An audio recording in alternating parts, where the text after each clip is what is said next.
Welcome, guys, to the MMOs.com podcast. Episode 143 here.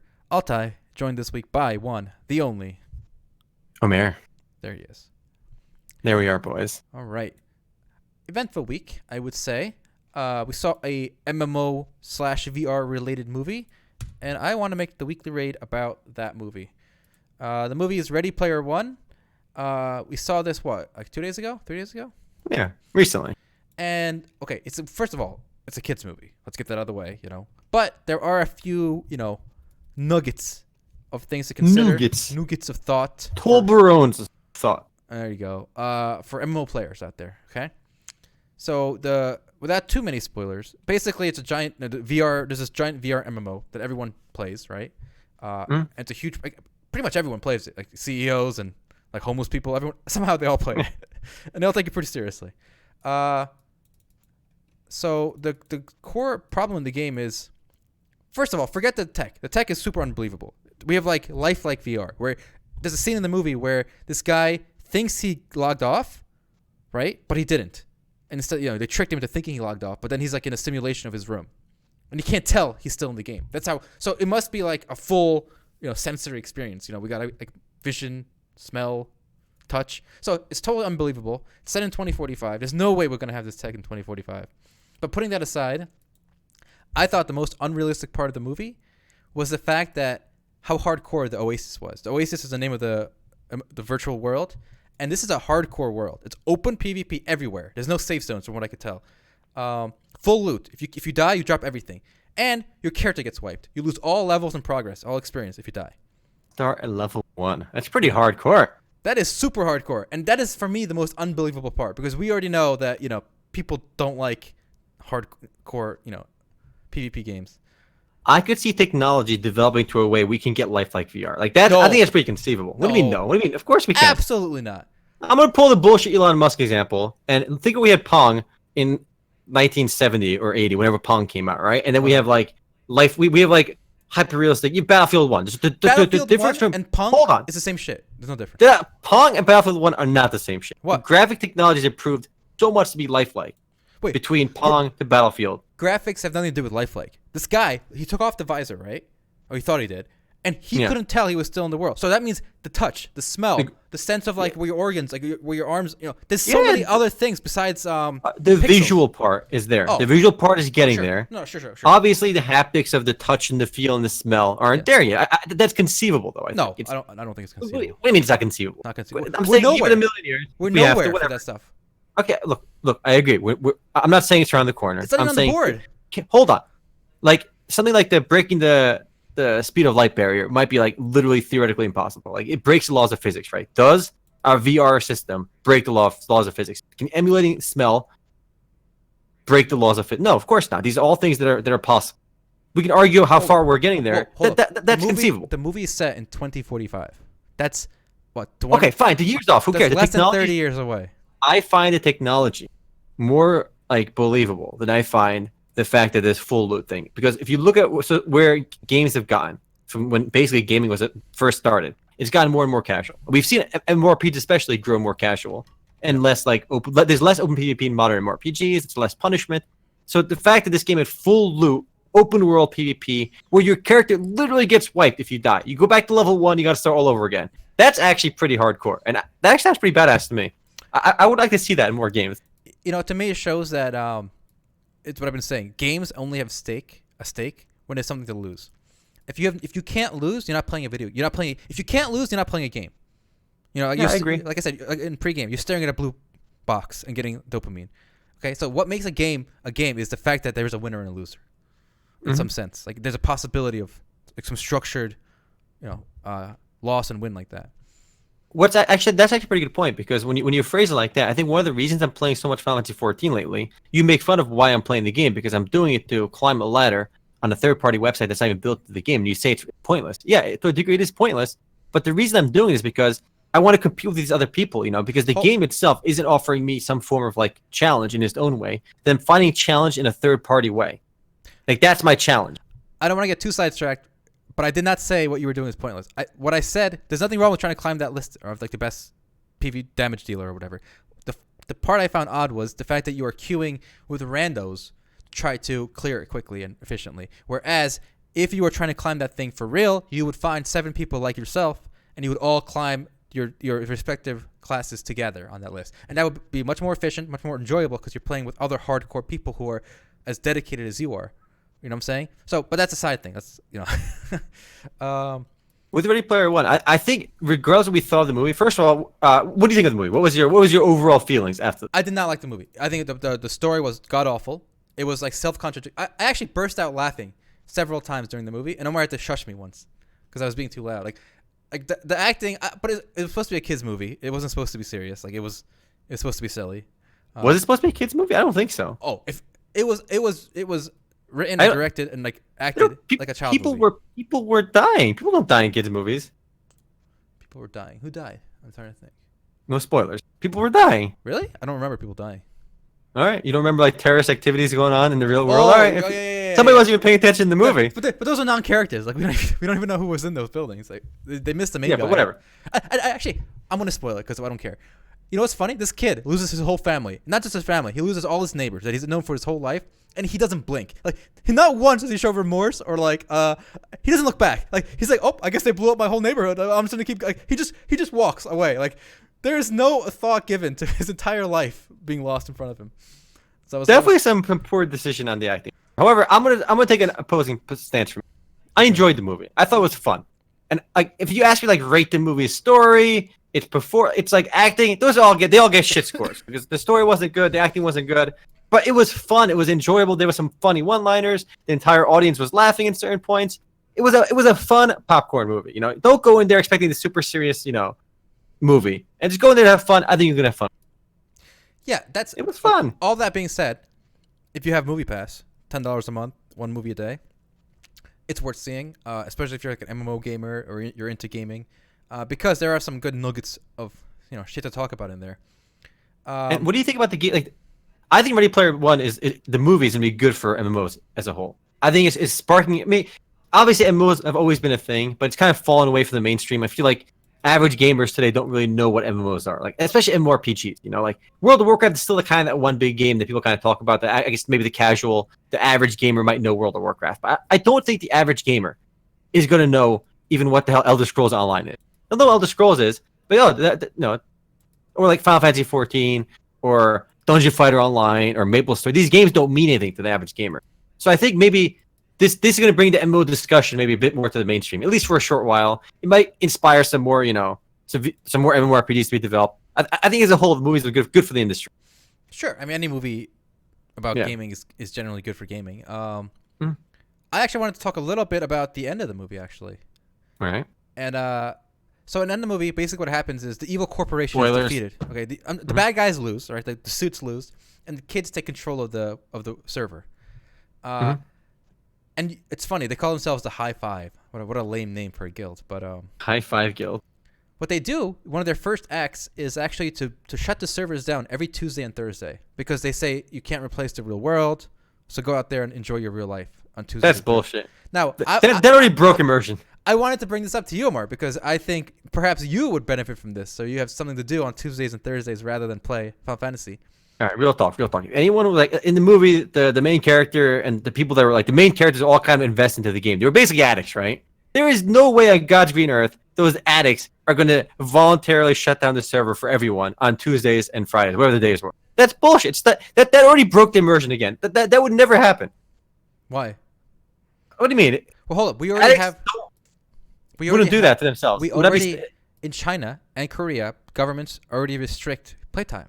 Right? Yeah, but the governments aren't the addicts. So in the movie, the kids who won the contest, they rule the server and they decide to turn it off. So you're gonna tell a heroin addict to stop taking heroin? He's gonna tell himself to stop taking heroin? He's not gonna do it. There are heroin addicts who do get out of it and then like advocate against it, right? So maybe these kids, you know what? Maybe having his entire neighborhood blown up did affect him in some way. I missed it. Maybe he realized that you can't replace. Real people. It was some random art. It wasn't well explained in the movie, and it broke any sense of realism. I don't know. It was kind of weird. In the weekly rate, I actually worded it a little different. My objection against banning it on Tuesdays and Thursdays is, from what we saw in the movie, this oasis was a pervasive part of the real-world economy. You had business leaders and corporations holding meetings business meetings, like boardroom meetings, inside this virtual world. So now, if every Tuesday and Thursday is turned off, you're crippling the economy in a way, because this is not just a game. It was a communication tool. It was a business tool. It was in fact, it was even a virtual job tool. What's it called? Telecommunication. Teleconferencing. What do you call it when you work at home? Teleconference. Oh, telecommuting, right? Yeah, that's what I think. Mm-hmm. So, and there's a funny part of my favorite part of the movie actually was the fact that if you fell into debt, let's say you owed money in the real world, they would actually come to your house, kidnap you, arrest you, and they would lock you in this pod where you're in VR and you're working all day. Like, they'll pay off your debt. Like, you're doing like a remote job. Menial task. Yeah. I thought that was pretty funny. What do you think cool. I mean, I feel like the book probably went into way more depth about how much this Oasis, the game itself, kind of plays such an important part in the real world as well.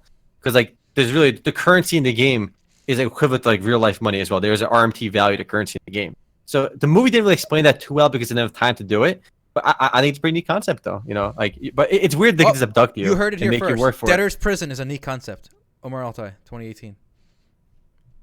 I like it. Like maybe while you're in the game, they can make you like work it off. But it's weird they can kidnap you IRL and do that. It basically comes down to Debtor's Prison, which, by the way, was with us for a long. I don't know if our audience is aware, but for most of human history, if you owed money and you couldn't pay it, you didn't just go bankrupt. Like, you didn't just say, "Oh, I can't pay," and they take your car or whatever. You would literally go to jail, and then you'd have to work off your debt. And if you couldn't work out your debt in your lifetime and you died, your son would inherit your debt the same way they would inherit your wealth if you had any. So you could have generations of people in servitude to pay back a debt that like the great grandfather, got himself into. So I wonder how that will work in the future when Google and Facebook and Amazon rule the world, which is what I think will happen. By the way, I actually think the dystopian future in this movie will happen.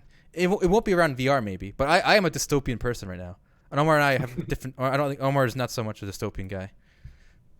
I like what Cargrat said in the chat. I hate it when WoW goes down on Tuesdays. I would turn those kids into villains and beat their asses up and bring it back up online. Yeah, I hate when Final Fantasy goes on maintenance as well. Fortunately, it goes on maintenance at like 11 p.m. till 3 a.m. It's a long maintenance window, but it's at this weird hours anyway, so it's no big deal. Which is another reason why I can't imagine like these kids would voluntarily turn the servers off 2 days a week. They're addicts. And that's true. And I think ultimately, and this is my over-analyzation at the end, I go, perhaps the takeaway from the movie is that creators can't help but play God to their creations, even if they have no desire to rule. So in the end, it's portrayed as like these kids that are like freewheeling, happy-go-lucky, everyone is free. They win over the corporation that wants to control the world, right? The Oasis. But in the end, they end up being controllers too by banning it on Tuesdays and Thursdays. So I think there's no way to be like this. There's no way not to be the dictator. So you have to either embrace it or you're fooling yourself. And I said I'd love to see an unofficial sequel where another group of well-meaning folks rebel against the High Five because of their, because how they're ruining the Oasis themselves. And I want to see what the conflict would be there. That's actually an interesting takeaway. That no matter what, if you beat the evil rulers, you become the evil rulers at the end anyway. There's no way around it. Yeah, I mean every system needs a ruler. So you can't have it you can't have a system without some rules. Deep. So final takeaway: it's worth seeing if you're into VR or anything. Hey, it's one of the better video game movies too. I mean, there really aren't too many good video game movies. It's not exactly a video game movie because it's not like about video game character as a whole, but I would still classify it as a video game movie. It's very silly though. It is quite. Again, you did burst out laughing a few too many times, an embarrassing amount of times. I'd tell you to shut the fuck up, but it was fun. Okay, well, in one time you have these corporates like lackeys at one point. Okay, they're like 1,000 of them, and they're all trying to play the game and beat the main character, but they're just so bad. Like he's running at him like in waves. And every time, it was cringe. Every time like the main guy swipes, like you see like 20 like corporate guys go red and lose, and they get disconnected. And here's what I didn't get: why do they have to take it off for the next? Why can't they just reset or log in a different account? Like, why did they have to leave the VR headset when he died? They didn't. Maybe like every player only gets one like character in their DNA. It's like you need a social security number to have like per character thing, and maybe those guys already had characters lined up or some bullshit. Whatever. It was silly. It was very silly. All right, we can move on a little bit, but Ready Player One definitely not bad, not great, not a good movie, but a fun movie is my personal verdict. There you go. This last week was also April Fool's. Was a fun time. Any April Fool's jokes you enjoyed, Altai? There was one I enjoyed. It was at press-start.com. .au actually. Oh, Milob1188. Thank you for the sub. So here was their this was their April Fool's joke. It's Fortnite Mushroom Kingdom Battle Royale for Switch. Ooh. So just imagine Fortnite, but instead of like the Fortnite characters, you have like Mario and Luigi and Fox. I'm showing it on stream right now. It actually, honestly, I think this would work, and I think it would sell if Nintendo partnered with Epic. What do you think? That would be pretty fun, actually. Definitely. That could definitely be. That'd be really badass, actually. We did our own. We did 2 of our own April Fool's jokes on MMOs.com. Some fun ones. Star Citizen was the first one I put up. It's about Star Citizen actually getting release date, which obviously is bullshit. That's never going to happen. So I put an article saying Star Citizen gets official release date launching April 15th with new $79,000 ships for sale. Let me see this. $79,000.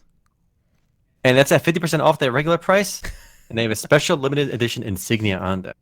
So I made some fake quotes as well about like Chris Roberts being very proud of how fast he developed the game. And I put a fake quote from Derek Smart, who's a longtime critic of Star Citizen and chairman of the Chris Roberts Hate Club, who simply said he's going to live stream himself eating his hat when the game launches. Which, of course, again, is never going to happen. And we got some fun comments on that one.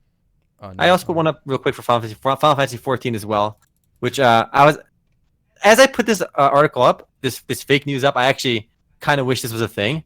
So I put up Final Fantasy XIV adding new insanely difficult raid. Dying permanently deletes your character. So again, kind of with the Ready Player One theme, where you die, it's permanent death. You gotta make a new character. So I put a fake quote from the game's director saying, "I'm tired of people calling my game too casual friendly. Let's see how long it takes all these tryhard raiders to clear this new raid."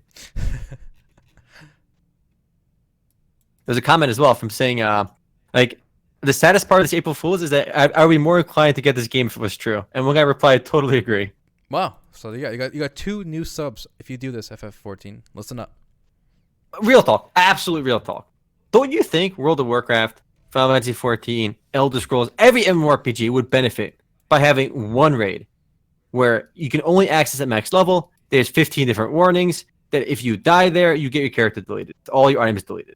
Like, it was just something at the end of the game for the degenerate tryhards who want to keep rerolling characters, getting to max level just to try that raid. Well, you don't think there would be a win? I mean, I think an easier way to do it would just be each character can only try it once. If they fail, that character can never go back in, because this way at least you don't lose your character to DC. Altai. We talked about this earlier. Remember, for a game to be a game, it's got to have some kind of challenge. Let this be out there for the mega trial. It is a challenge. I'm not saying you got to make a new character if you lose. No, fuck that. Your character's gone, deleted. Look, ooh. I'm not against that in principle. If like we could promise 100% like internet connection, electricity, all that server. It's up to the game that promised that. Go get a UPC backup if you want to have 100% uptime.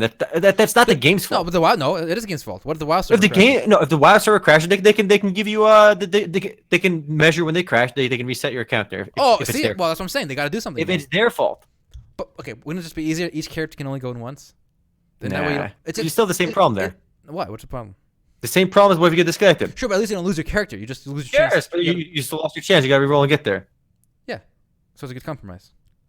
No, I think it'd be I personally think it'd be a really awesome concept. It just most people would never even try it. Maybe they might try it before they quit the game. Saffron, I think Path of Exile opened my eyes to this. The hardcore servers leagues in Path of Exile are the perfect way to do it, where your character starts in hardcore, and if you die, it gets bumped down to the regular.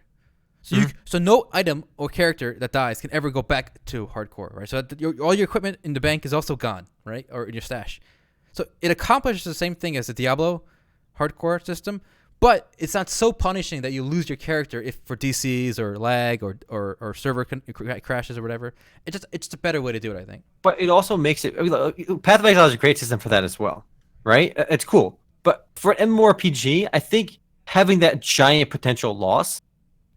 Forget it. Like, it's not just about not being able to try it again. Like, what if you actually you could even weave into the lore where like this character sucks your soul out if you die and just deletes you. Like it fits more into the theme and the lore of the game than adding. Oh, you just can't challenge him again. Huh? Why not? I don't know. Why not? You just can't fight him again. Well, if it sucks your soul, then your bank stuff should be safe still. What? No, sure it can, but your character's deleted and your bank stuff is on your character. You can't access it. The point is, it doesn't make sense lore wise for the bank to be deleted. Wait, it should be auctioned. Like I got an idea. Every abandoned character, their bank stashes are grouped into lots and there's an auction. It's like that container reality show. What's it called?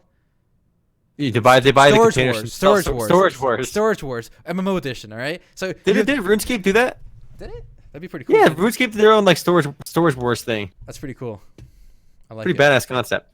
But I think it would just be insanely cool. Like I wouldn't try it, by the way. But like, and they don't have to make the boss that hard. The problem is it would be hard because even easy boss fights in MMORPGs in World of Warcraft, Fantasy XIV, even easy fights, right? They require a few trial and error runs. You know, you will die if you don't know the fight. Just having that there would be pretty badass. And imagine you see somebody in the game who has a title like World Slayer. Whoever kills that boss gets a cool title or some shit, right? Pretty cringe title, but whatever. You get my point. You see that guy, like, damn, this guy's a badass. You know, this guy's fucking Big Dick McGee over here.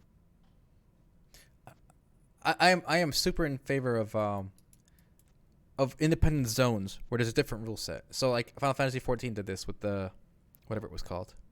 Eureka and Palace of the Dead. So I could imagine a zone in WoW where Thai cheese. Thank you for that. I assume Amazon sub. Yep. I can imagine a world where an MMO where each zone, like if you die in that zone, first of all, it has its own progression system in that zone. But if you die, you can never re-enter it. Like there's like a soul guardian at the beginning that says, you know, halt. You're not allowed in. Do you think there's any reason games haven't done anything like this before? I just feel like so much of MMORPG development has been really, like, as basically since MMORPGs hit the mainstream with EverQuest, maybe before the Ultima Online, it feels like development really stopped after World of Warcraft, like almost to a halt, where nothing new has happened. Like, even like concepts that we're talking about can exist within theme park games. Yeah, I think it's just the risk. They just want to play it safe. The budgets are too big. It takes years to make, and they just don't want to take any risks. I think the compromise you said seems pretty low risk. And Path of Exile does it really well with their hardcore league. You know, where if you die, your character gets out of the hardcore league. It just there's something to be said. You know, like there's a feeling. I imagine I never played hardcore league in Path of Exile, but very bad example, like Rust. You know, my heart pounds in Rust if I'm carrying a shit ton of loot. I hear gunfire. I turn around. I'm in a gunfight in Rust, and I'm trying to run to my house and lock the door behind me. Like shit like that gives me a rush. When I play Final Fantasy XIV a lot, but at no point in the fight do I ever get in my rage do I really get a rush, because if I die, I don't lose anything. There's no even repair costs in vanilla WoW. The repair costs were higher. I really think we should try a hardcore league. The next Path of Exile league, we should do hardcore, and I think you would like it because it really does change the way you play. Like if I'm playing standard, the way I play is like to check if I can handle a zone or a boss. I just rush in. Oh, that one shoots lightning. Cool, I die. But yeah. If you're playing, hardcore, you can't just run in and figure it out. You got to actually, look at what he's doing and then decide safely to go in and go back, get more experience. So it's a much different experience. But it also creates an interesting dynamic for the game developer as well, because I think Shea has a hardcore mode as well, where if you die, you I think you're permanently dead, or you're out of some hardcore. It might be permadeath. I'm pretty sure it's permadeath. But by playing a character in a PvP game like Shea with permadeath, you have extra bonuses. You have actually more stats per level. That's great. For the character. Right there. It's a pretty cool concept, right? Yeah, however, if you die, if a player doesn't resurrect you in 5 minutes, you're dead forever. Players can still res you, but if they don't within a few minutes, you're dead. Or you hit the cash shop and you buy a resurrection stone and you're back up. That ruins. Yeah, you can't. There will always be an incentive for that though, because think if you're if for example WoW or Final Fantasy did what we were talking about with the permadeath, there's such a strong incentive to sell like these JK scrolls where they can res you and get your character back, and they got you by the balls. They can charge $100 for it, and people would pay. Yep, we got another sub. Ride for it. Thank you. I think with the cash app you can't do it. You can't have it with the cash app. That just kind of ruins it. But I'm totally in favor of bonuses for hardcore players. I think one of the toxic things in game design today is this idea of balance. So that has to die. That has to go away. It's not that it has to die. I think people have to stop worshiping balance. I think it's okay to have some imbalance, and if you're designing more around fun, I think it's okay. And obviously, it's gonna be near impossible to get perfect balance. And even trying to achieve perfect balance, really, it pigeonholes developers, I think, and designers rather, into making things more less creative. Because the best way I can actually maybe explain this to you is look at the design for heroes in Dota versus League. League is a much more not so ambitious ability. Things are pretty non-crazy. Where Dota 2 is you have 4-second stuns at level 2, whereas the longest stun in League is 1.5 seconds or 2 seconds. It just the depth of abilities You have stuff like Refresher Orb. Like, they couldn't even add that to League because they would have to think so hard about balance and how many heroes would be affected by it. It'd be impossible to add it to the game. Or Blink Dagger. There's so many more crazy items and abilities in Dota 2, which just couldn't exist in League because it exists in a different balanced universe. And I think if you design more around fun, it's just more exciting. I like to compare games to Magic the Gathering, the card game. And I think Magic the Gathering had a beautiful game design, like the top, like A+ game design, because there were rules to the game, right? Which game? Magic the Gathering. There were rules, like standard rules. But I remember the original rule book when I bought the game. By the way, Magic turned 25 years old recently. But the first set of rules, it says something like, and I think Flux also has these rules, where anytime the card contradicts the rules, you go with the card. So there are cards that totally upend the game. There's some cards that you cannot lose the game. So as long as that card is on the board, you cannot lose the game. Doesn't matter if they do damage to you. Doesn't matter if they have another win condition or whatever. You can't lose the game. There's another card. You can have as many cards in your hand as you want. There's no card limit, whatever, stuff like that. Mm-hmm. So, and then I feel like Dota's a lot like that. There are items and abilities that break the otherwise set of rules in the game, and it's great. Mm-hmm. It works. It gives you so much creativity, and I just wish more games would do that. Yeah, I mean, I would love to see that game design principle applied to MMORPGs because, again, the classes we've seen in a lot of games have been really uninspiring. I mean, basically everything, even on the mobile front too. It just we have the Paladin, you got the Warrior, you got the range DPS, you got melee DPS, and that's it. There's no, I don't know. They really aren't that many cool classes. You get Gunner classes sometimes, but it just feels kind of like a Archer, but instead of an Archer, you get guns. Like, I haven't seen a really interesting design class in a long, maybe the Shadow Dancer in Dark Age of Camelot, Bone Dancer in Dark Age of Camelot was a very cool class, well designed, interesting class. It wasn't balanced, but it was interesting. I'm trying to think, what was the most interesting class I've seen in MMORPGs recently? I can't really think of anything. Can you? The most interesting class I've seen. No, let me think. Nothing really in WoW was that interesting. Nothing's coming to me in Final Fantasy 14 either. No, nothing. Well, we'll think on it. I'm sure there's a couple exceptions. But I'm showing on the screen right now my favorite Magic the Gathering card of all time. It's called Ashnod's Coupon. So, that was a joke card. I know, but sacrifice Ashnod's Coupon. Target player gets you target drink. So you can make someone get you a drink. But games like Dota and Magic the Gathering did have mechanics that were just crazy, design, where you could really break the game with just combinations of cards and Magic the Gathering will let you get infinite HP, infinite creatures, infinite cards in your hand, all this crazy bullshit, which you would never see in a game like Hearthstone, or anything else. And I would like to see that kind of game design take center stage again, maybe sometime in the future. That's a good weekly rate question. What is your favorite class from any MMORPG? Yeah, that's a great weekly rate, and I had to think about that as well. I'll think about it too and then we can come next. Okay, well, next. we were speaking of Path of Exile, so I want to bring that up real quick. Yeah. So for April Fools, they actually renamed the game on Steam, which is amazing. So on your Steam library, the game was called Path of Exile Royale, and the joke was they actually made a battle royale mode in this action RPG. And I'll play this trailer here. And here's the fun part: it actually worked. It was actually a lot better than their standard PvP mode, where two people queue up and then you just face off in 3 rounds, like a best of 3, first of 3 rounds. This one instead, you're all on an island. You start level 1 naked. There are chests, there are mobs, enemies, and then enemy players obviously. And you just run around. You got to open the chest, beat the enemies, gain levels, get gear, equip the skill gems, and kill each other. And it's really fast paced because you die in 2-3 hits, especially early on. And it worked. It was really quick. It was fun. I actually hope they keep it as a PvP option in the game, permanently.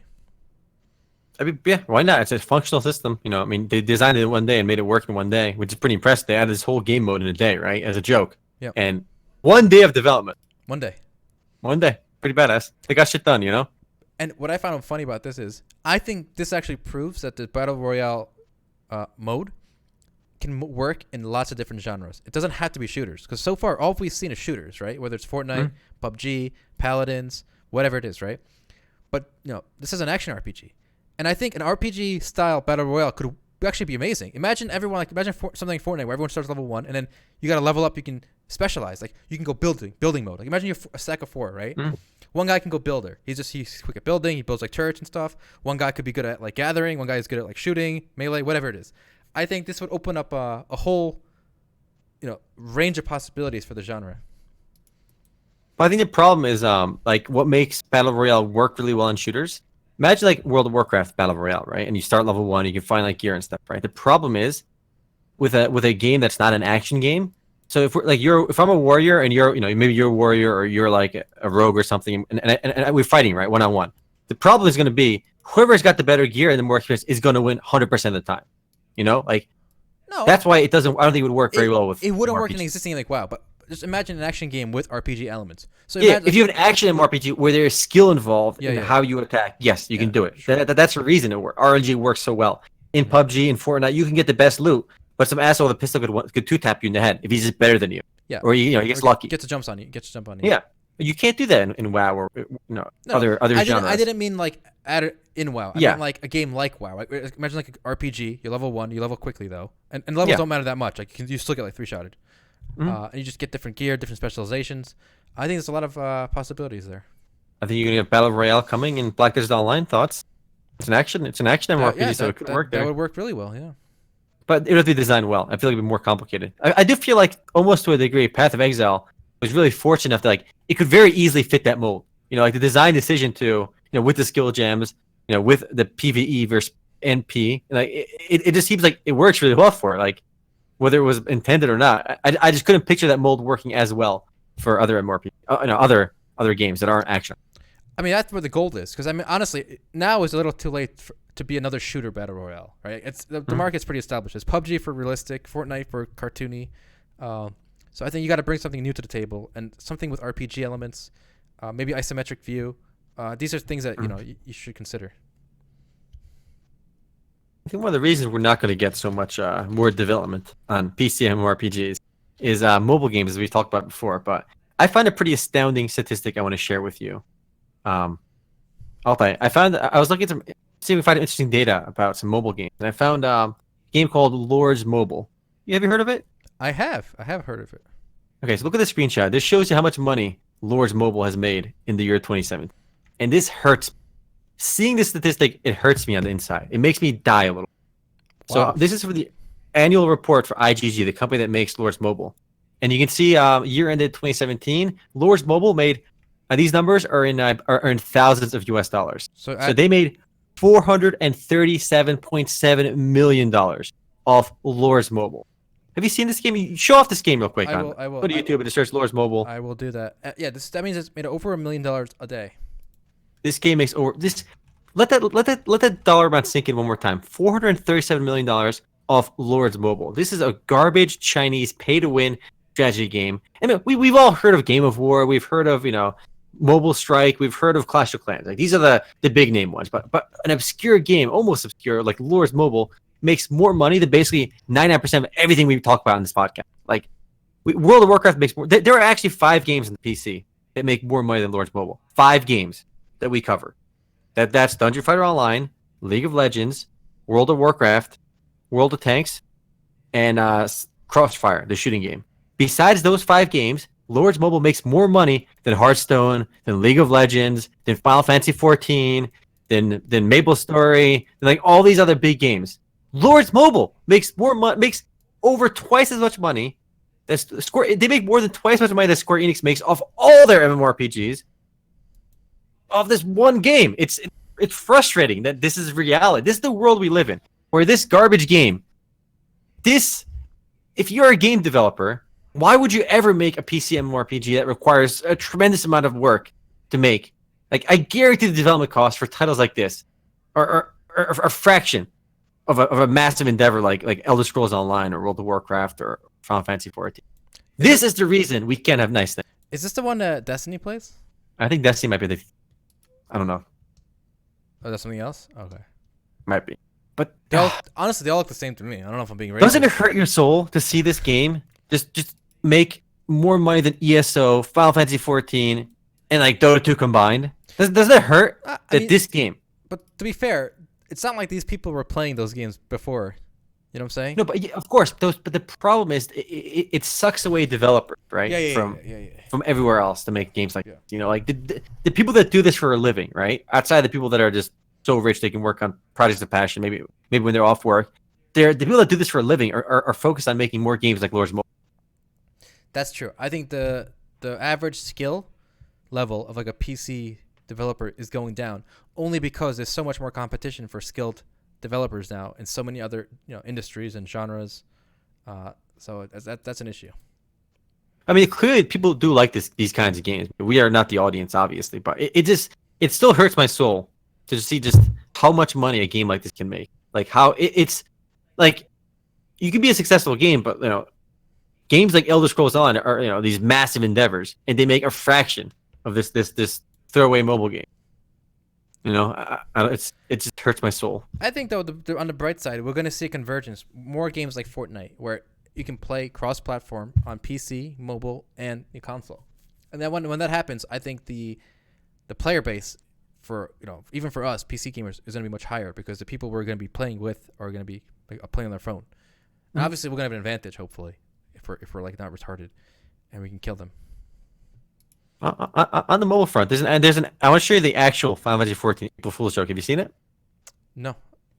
All right, they made this video called "New App Final Fantasy XIV Online Go." It's supposed to be I guess a joke or a parody of Pokemon Go. If you wanted to show some in the trailer, in the spirit of April Fools. All right, let me see this. Is the audio quality? Just I think that there's subtitles in. I don't remember. I saw the video. Yeah, there's subtitles. So the play is basically it's kind of like Pokemon Go, and you have to go outside town. You have to go outside in the real world and find like resource nodes, and like click on your phone. Like so, you would go to like a spot where it would tell you on your phone, and you tap a button on your phone, and you get resources in the game. And the really funny bit is later on in the video they show you like an attachment for your device, where basically you can attach your phone to like a stick, and it lets you get more realism out of it. So you'd go to like a node and you would just hit a rock with your phone attached to it, and your phone would just break, obviously. So they're just trying to poke fun at Pokemon Go. Yeah, and gathering outdoors. Forgery said something interesting I've touched on before too.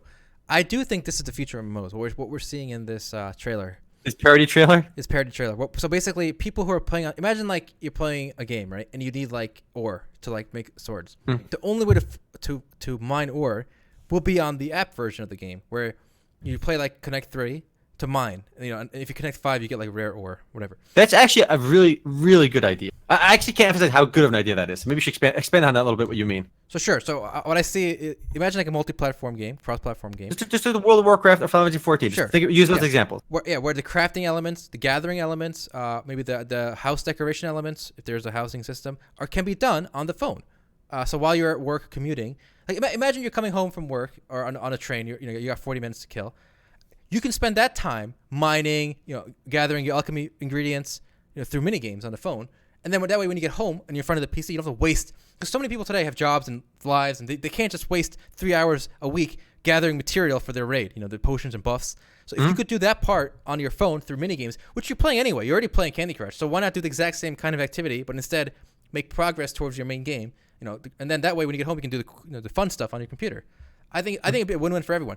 The grandma could just play Candy Crush and just give away the shit to her guild, right? Because she doesn't care. She's not playing the PvP or raid aspect, so she could just give away that shit, and she would get a lot of like thank yous, right? And she would be happy and post on Facebook or whatever. So it's a win-win even if you don't do the raiding part. Like you could just sell it or give it away and then make people happy. It would be a win for the players that are currently doing it anyway. Because if you look at how resource gathering works in every MMORPG I can think of off the top of my head, whether it's like Revelation Online, whether it's World of Warcraft, or there's Final Fantasy XIV, you walk up to a random resource node you got to find outside town, and you right-click on it. That's it. That's how it works. It is so monotonous and stupid today that it's brain dead. It's not fun. Nobody has fun walking around finding nodes and right-click on them because you compete with bots as well that are doing it. Yeah. You can take a system like that that's not fun and unintuitive and lame and move it to like a mobile game where it connects to the actual PC MMORPG as well. So mobile players, maybe you can download it as well, so you can play some Match 3 game or anything else on your phone, and it contributes to your experience in the actual PC game. I think it'd be mega fun. Because the current system sucks as is. But what we described is nothing easy to do. It's actually very complicated because now the same studio has to maintain and develop mobile versions on top of the main client. So they need a much broader range of skills because these are different OSs. So it's going to be a big studio that does this first, I suspect. it would be such a win for the PC as well. Nobody likes resource gathering on MMO. No one like crafting you might like, even though it's kind of monotonous as well. But the resource gathering is always awful. I would rather do a match 3 game than do resource gathering in any MMORPG. Yeah. It's more fun. And the fact that you would see like your little inventory going up as you're matching through would give It you makes like, it more meaningful. Yeah, exactly, gives you some purpose. Definitely. And That's how I want to see cross-platform with PC kind of work like that to a degree where you don't try porting a game on the PC to mobile, because that just seems really weird and it might not work intuitively. But some functions of the game can be done on mobile, and that'd be pretty cool. And going back to Ready Player One, I'd actually love to see 3 tiers. So you'd have the gathering and management done on your phone, the standard gameplay done on your PC, and then you could have like these Uber mechs, like the Titan equivalent in EVE Online, right? Or Gundams or whatever. Those would be fielded by VR players. And those would be like, your guild has to save up so one guy can buy one Titan, which is like a Gundam, and he's got to control it in VR in the same world. And this thing can like slice through the regular ships like butter, but it costs a lot of money. So we can get all 3 platforms in one. That'd be pretty cool. Pretty badass. One day I'll tell you, the dream will come true. I want to be the Gundam pilot, but even though I'll be too old by then. You got anything else? I had a pretty good story I was gonna bring up, but it totally escaped my head right now. Oh no! I just had a massive brain fart while we were talking about that. Well, I got a funny story. It's kind of a haha story, if anything. So all right, let's hear it. NBA 2K, I guess it's some kind of basketball game, right? And they want to do an esports thing for it, right? But guess what? They're only gonna do PC, so for the esports part. So no console. There's no story there. I just wanted to rub it in. The console sucked. So there you go. All right, you heard it here first, boys. Console sucks because of NBA 2K esports. All right, I was gonna bring up Faeria because you were talking about the design, and you need a competent studio to work with cross-platform with mobile and PC. So you put the article up on MMOs.com about Faeria, which I think this is a really bizarre decision. So talk a little about Faeria and their decision to go by them. Okay, so Faeria during early access was a buy-to-play game, right? Like most early access. Then they went free-to-play, right? And now they've announced a few days ago that they are going back to buy-to-play. They tried free-to-play, and they said that they didn't like it. So I'll read their quote from the article.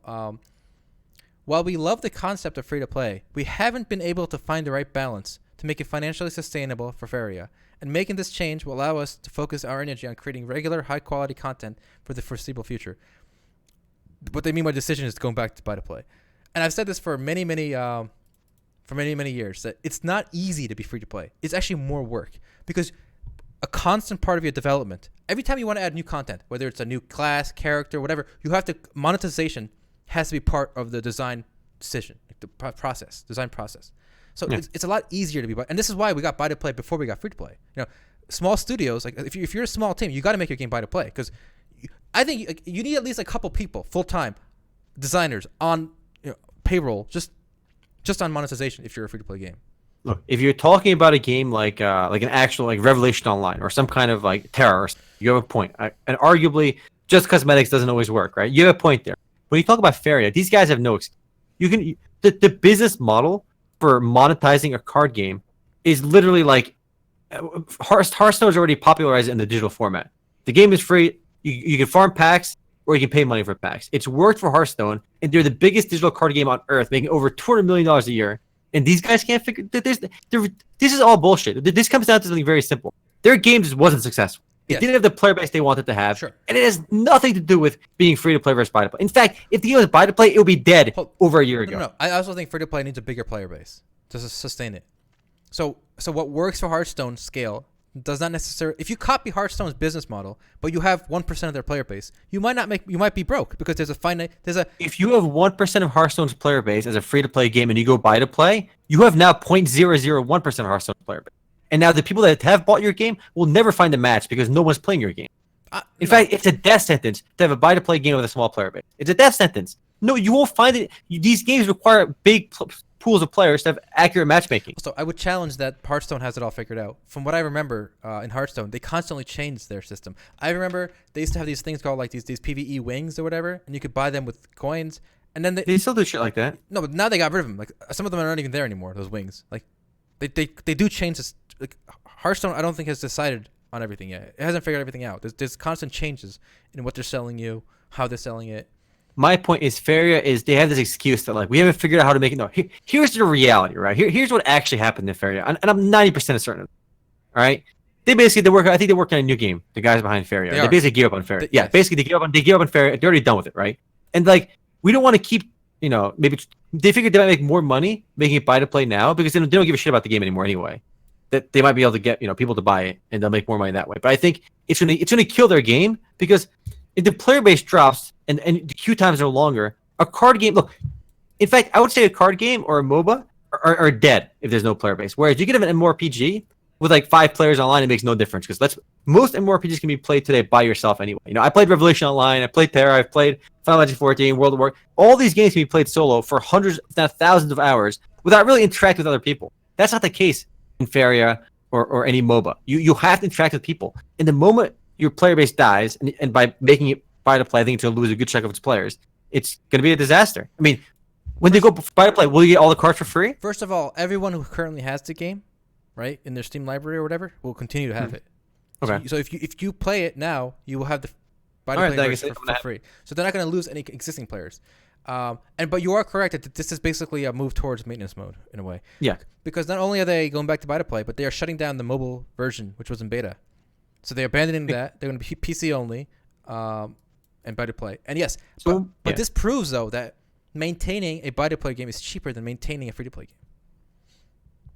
But they're not even changing their business model though. They're keeping all the same shit, making it cost more money. What's the difference? You still have to buy card packs. You don't get all the cards for free. No, you don't. But also, Ty Cheese brings up a good point, Mark. By the way, you think this B2, this buy to play is a death sentence. Yeah, Artifact is also going to be buy to play, and you're not going to get all the cards. You can buy the card. Artifact is Valve. If you have the player base, you can do it. My point was that if you don't, games like Hearthstone, games like Faeria, they need a large player base, and anything you do to shrink your player base is going to hurt a lot. If you already have Valve is a juggernaut of a company, they can get away with charging money for it. But I think they're making a mistake.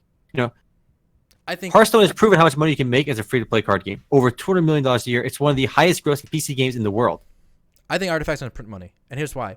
Even they have a fraction of Hearthstone's player base. Nah, they're gonna print money. Here's why. Every way. Card. First of all, it's gonna be the only card game so far on digital or on PC that's actually a trading card game.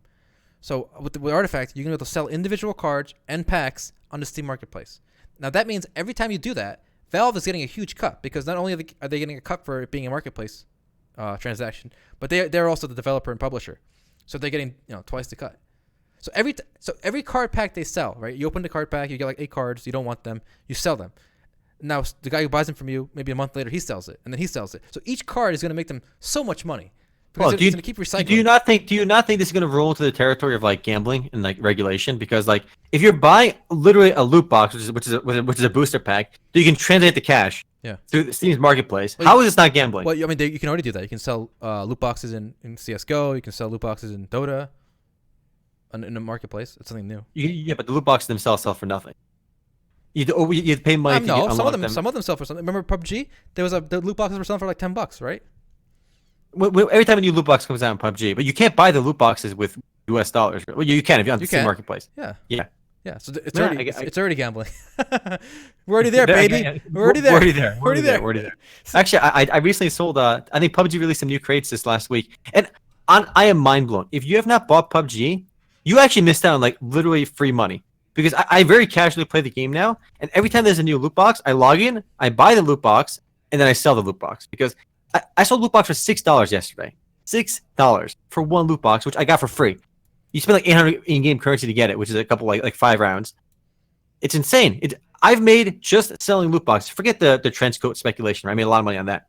Just selling loot boxes, I made over $150, $200 playing PUBG. The game costs $30 or $20 or $30. 30. It costs $30. I made over $200 playing just selling loot boxes. It's insane.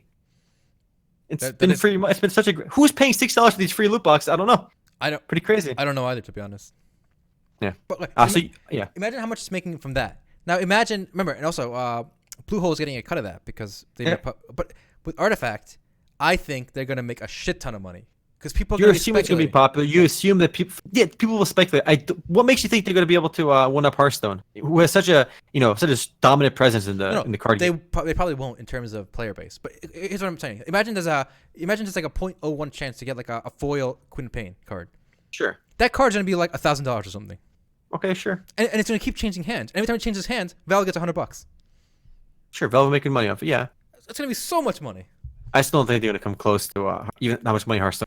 It's just, I don't know. We've seen like, I'm curious why you think it's gonna take off. We've seen big like really big names like Elder Scrolls try to make their own card game, right? And then people play it, right? But it doesn't even, it pales.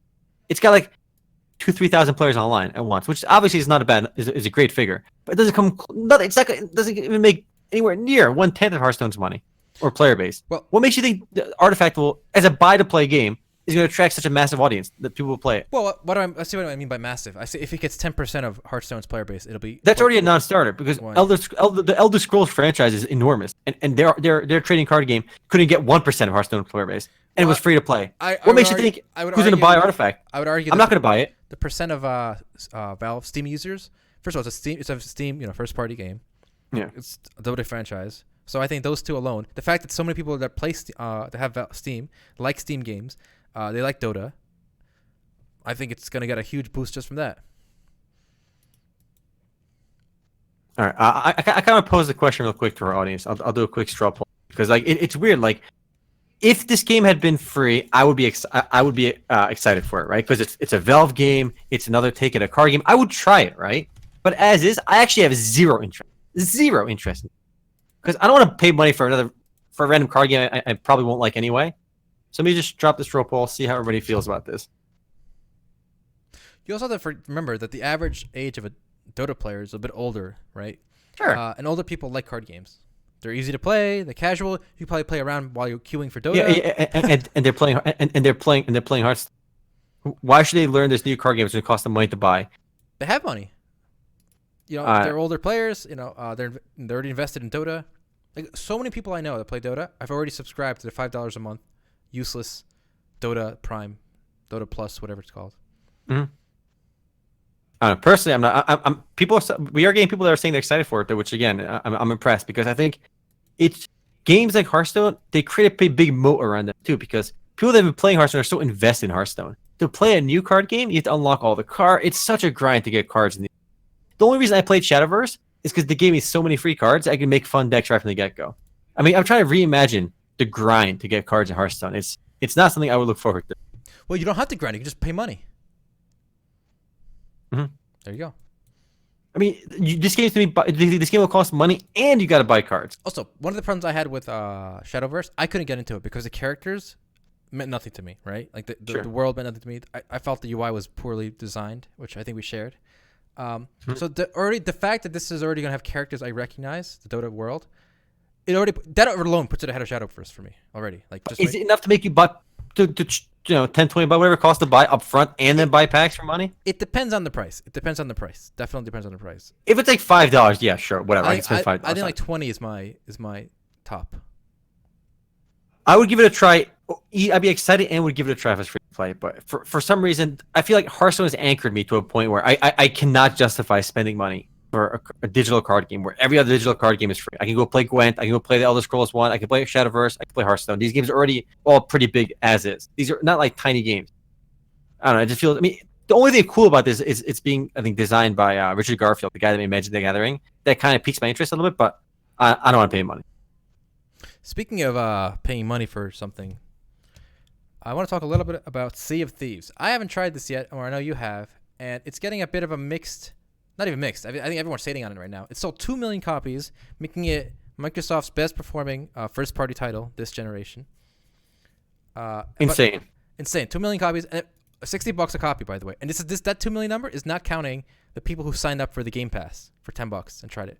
So there's 2 million $60 copies. And everyone is saying the same thing. There's nothing to do. There's no progression. There's no equipment. There's like 4 pieces of equipment, and there's like nothing to do. Is this accurate? I played it 2 days, right? Because I got a review copy from them, and I played it for the day it came out and the day after. I had probably like 5 hours and 6 hours. I feel like I've gotten the full Sea of Thieves experience in 6 hours. I feel like I've done everything. Yeah, I've heard that from a lot of It's people. one of the most. It's just very, very cool concept, but very lacking like what you can do. And it's really bizarre because like the most fun I had in that game was actually like seeing other people and fighting them. But the way the game design is set up is in a single instance, there's only so many players, right? So you only see a player like once every 40 minutes or something crazy. they designed it that way because they wanted multiple instances. So seeing a player was like a rare event. But the way it's set up too is if a player doesn't want to fight you, right, and he just runs away from you, you'll never catch up to him. And it's not even that rewarding to kill him because they all respawn anyway, and like they will lose their loot on the ship, but it's barely it's almost nothing anyway. It was really bizarre. There's some really fun elements in Sea of Thieves, but it feels like the game was like unfinished. It was a concept for such a long time, and they made something, and Microsoft's like just release what you got. Let's make some money off it. It feels like a cash. They could have done so much more with it. Yeah, my personal thoughts. I was not optimistic on this game because it's made by Rare. Now Rare made some of the best games of my childhood, but the last game they made was this bullshit Banjo-Kazooie. Was it Banjo? The bullshit one. Racing bullshit game, one. right? Yeah, it was like this Minecrafty racing bullshit game. I don't know what it was called. Actually, if they made a real Banjo-Kazooie game, I'd be hype. I can't. Okay, this one, right? Now, what the who takes Banjo-Kazooie, right, and turns it into a stupid ass racing game? Great question. Rare. Yeah. So this is Rare was dead for like the past at least 10 years, I'd say. So I'm not surprised. I think Fingini said it's called Sea of Thieves because they take your money. I think it's pretty aptly said. I don't know. I don't know why they turned a beautiful adventure platforming game into this garbage. Look at the stream for a second. Like this is supposed to be Banjo-Kazooie. These two, they look nothing like they did in the N64 game. It's bizarre, and they just changed the genre completely. Like it was such a nostalgically, it was such a good game. Actually, I mean, people, I don't know, they did real block of business. Yeah. So when I heard Rare was making Sea of Thieves, I kind of knew it was gonna be a disaster. Yeah, I mean, I guess people do. I mean, the people that worked on this game probably had nothing to do with the original Banjo-Kazooie. But then again, people also lose their touch over the years. You know, like Chris Roberts, the guy that made Star Citizen, game we kind of poke fun at quite a bit. But you know, like I've said this story before, but I remember Shirley told me, one of my friends told me that when Star Citizen was first announced, like, holy shit, it's Chris Roberts. He made Wing Commander, and like that was one of her favorite games. And I'm like, yeah, that's pretty cool, but like, I don't get it. Like, why should I be excited for a game he's making like 20 years later? He hasn't done anything since, like, in the gaming space, really. So it's hard to get excited for these legendary names after all this time. And actually, it kind of goes in with the next story. I'm not sure if you heard this all the time, but the co-creator of Counter-Strike is joining Pearl Abyss to work on a new game. Wow. And Counter-Strike is a legendary game. And Counter-Strike is arguably the most recognizable shooter in the world. And one of the co-creators, Min Guzman Lee, I don't know how to pronounce that. He's working at Pearl Abyss now. This came out just today. And he is one of the most well-known game designers, but he made a previous game in between his new stint at Pearl Abyss and Counter-Strike. It was called Tactical Intervention. It was this hot garbage of a game that, like, its biggest selling point was it was made by the co-creator of Counter-Strike, and they plastered it everywhere. But the game shut down, I think, last year or the year before that. I mean, it was a garbage game, and he made a great game back with Counter-Strike, but that magic hasn't transferred over. Just like Banjo-Kazooie games are gonna suck. Now, do you think this means Pearl Abyss will use their engine to make a FPS, like another free-to-play Korean lobby shooter? Battle Royale's coming. I'm calling Pearl Abyss is jelly as fuck of all the money that their neighbors at Blue Hole are making down Gangnam Street, and they're gonna get in on that. All right. That's true. They're probably very close to each other in Korea. Yeah. I bet you. My guess, it's going to be an FPS Battle Royale game with something different about it. Maybe they're going to... Pearl Abyss, they got the whole, persistent world spiel with Black Desert Online. They might even use the same engine to fit a lot of players on the screen at once. It might be more than 100 players. They might go for like there was other game being developed recently, the 300-plus player Battle Royale games. They might go for a big-scale game like that. I mean, the only way Battle Royale FPS is going to work again, I think, is if you shove a lot more people in. Make it different. I think Pearl Abyss has the technology. Like, I think if they make a game like PUBG, it will be fluid. It would work. It won't lag as much. I think they're... Black Desert not lag as much? Did you remember last week their servers are shit and everyone's complaining about lag? That's not the developer's fault. That is the fault of the publisher who picked a shitty-ass company to host the game. It's not just... They could still optimize there's always room for optimization, all right? They could make it take less bandwidth or something. I don't know. It's obviously doesn't blame all around still. We'll see. But I still think Pearl Abyss, I think, has great technology. Like, they've made their own in-house engine, and I think we covered it. They made it for like $1 million or something. Something really cheap, yeah. Yeah. So these guys are efficient, and I have high hopes for whatever they're working on. You know what else is coming out that no one's talking about, guys? You can hear on the MMOs.com podcast first. Ooh, what do we got? Here's a game I guarantee no one's here heard about. This is a non-combat art MMO. Art MMO. A-R-T, art. That's how you spell it. It's the game is called Occupy White Walls. Occupy Wall Street? Occupy Wall Street. The game is called Occupy Wall Street. But I got an email about this game earlier today, so it's something different. I've never quite seen anything like this. What do you initial thoughts? Art. Is this like VR or is this just like a PC game? Let me tell you the key features over here. It's a PC sandbox building AI driven MMO. I'm not sure what they mean by AI driven, where players play with art, developed by the people who really love architecture and abstract characters. Boom. Look, if this was VR, it'd be pretty cool. Like if it was VR chat, but you're in like a museum, that'd be pretty cool. It's non-combat, and the game is playable right now as a single player title, but they want to make they want to make it an MMO. Like that's their dream, to make it some kind of MMO. It's actually made by one of the moderators over at RMRPG, Proto Bear. So weird that somebody. It's weird that you can be a moderator on the saltiest subreddit known to man about MMORPG and come out with this is a solution to our problem. Non-combat AI-driven sandbox art MMO. So it kind of reminds me of a Steam game I played. Oh, what was it called? Let me find a name. It was a platformer. You have this gun. You pick up cubes. It's all white. It kind of looks like this. I can't think of it now. Fudge. I don't know. Someone in chat, help me out. Artsy fartsy game. You pick up these cubes with your gun. You shoot cubes, like blue cubes, yellow cubes, and red cubes, I believe. I think I don't know, but this game is gonna be a tough sell, I think, because you could do a lot of these like sandbox stuff in games like Minecraft and Roblox already. That they have a non-combat like version. It just seems really bizarre.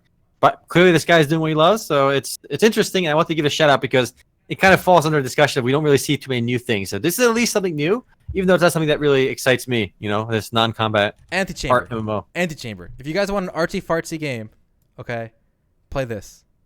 Mm-hmm. You can probably get it like Humble Bundle or whatever, or Humble Store, cheap right now. But it's really well done. It's kind of like a mind trip. Get your art on, Get your art on, boys. Art gaming.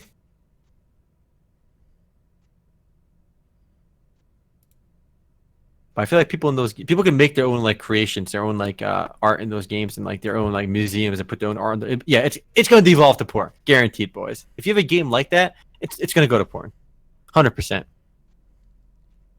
All roads lead to porn. Have you played Antichamber, Omar? I have not. You should play Antichamber. Good game. Perhaps. I want to see if you can beat it. It's like some like mindfuck puzzles, like with perspective. Well, on the horizon, we have Bless. Anybody still excited for that? Should be launching into early access next month. That's probably going to be one of the biggest releases of the year. I am marginally excited. I'm actually more excited for the other one, Air, right now. Yeah? Ascent Infinite Realms. We're not sure when that one's going to come out. It's going to be well after this, because this is coming out in May. I still feel weird about the buy to play, but I'll probably end up buying it. Is Bless going to knock you off your Final Fantasy binge? Or no? I mean, I'm going to play it, It's going to be... The thing about MMORPGs and games in general, I mean, it applies more to MMORPGs. It's just very hard to get someone to switch from a game they already play, right? Because you get invested in a game so much that it just becomes very difficult to... Actually, it reminds me of another a bit of a story here. I actually would love to see you, Altai, play Final Fantasy XI, because I know 2 weeks ago we had Altai in the post game, I believe, struggle to get Final Fantasy XI working. Everybody remembers that post game stream. And one of my buddies, Chaos Shield, who bought me the game, I played Final Fantasy XI with him. Like, I actually logged the game and played for a few hours, and it's really something else. It's just a lot of these older games are very unapproachable, and I actually found the PC interface to play Final Fantasy XI out of this world difficult. It was mind blowing how unintuitive and poorly designed the UI was. It's words cannot describe. If you have Final Fantasy XI or you see the game on sale and you want to see like how to not design a PC interface, give it a try. I mean, this is one Fortunately, reason. it does have backwards compatible with control. You put the Xbox controller, and then it works okay. But with a mouse and keyboard, unplayable. I don't get why somebody would put themselves through playing an MMORPG on console. Like, I don't get why you would do that to yourself. Like, I think I would rather go to the dentist and just get drill teeth. I mean, perhaps when Final Fantasy 11 came out, where PCs were maybe much more expensive, or it was a bigger hassle to play Final Fantasy 11 on the PC, like the game just makes more sense. Because back then too, like gamepads, it might not have like native gamepad support or anything on the PC. You had to play with the mouse and keyboard. What you can just do Xbox controllers today. Like, I don't know. Like, if you didn't have PCs were more expensive back then too, so maybe that was the reason. I don't know. But a modern MMORPG, yeah, we were playing MMORPGs the day I know. Final Fantasy 11 came out. Okay, so they worked. Actually, it was probably easier back then because system requirements were lower. But I think pretty much any computer could have run like Ultima Online, EverQuest. Like, I don't think computer was a problem. I don't think graphics were as specialized as they are now. I would love to see you play a little bit of Final Fantasy 11 in today's. You already have the game patched, right? You already everything was good. Let me check. You got to log in though? I don't want to log in. Yeah. Well, you don't want to log in. Like, I mean, you got to log in. Your information. Is my trial out or whatever? I don't think so. No, it lasts a month. You're good. It hasn't been a month. Okay. I don't think so. I don't remember my logins at all. By the way. I want to see you try to get like your objective will be get like level 2. That's it. Level up once. Okay, I will. And you have to play as a black mage, the same class I played. Okay, in the post game, we're almost done anyway. I will try to log in, right? And if I we'll see if it works. If it doesn't work, we can't do it, but we'll see if it works. If I can log in, I'll try to move it around for you. Okay. Saffron, that's my biggest concern with Bless Online. Like, I'm not sold on the optimization if they can deliver, right? That's the biggest concern. I've never seen a game change like so drastically where they can actually fix all those problems. Like, everyone says like, oh, the game's in early access, guys. You know, everything will be fixed in the release. No, it almost feels like when a game is like in closed beta, early access, early alpha, that's a game you get at release. It almost always feels that way. Yes, there's more like stuff in the game, but the engine is really optimized. If they can fix optimization, that's gonna be the biggest accomplishment for them. But I'm not buying it till I'm sold. Like, I'm not gonna get hyped till I know that part is fixed, and that's the biggest part of Blast that made it unplayable was how shit the optimization.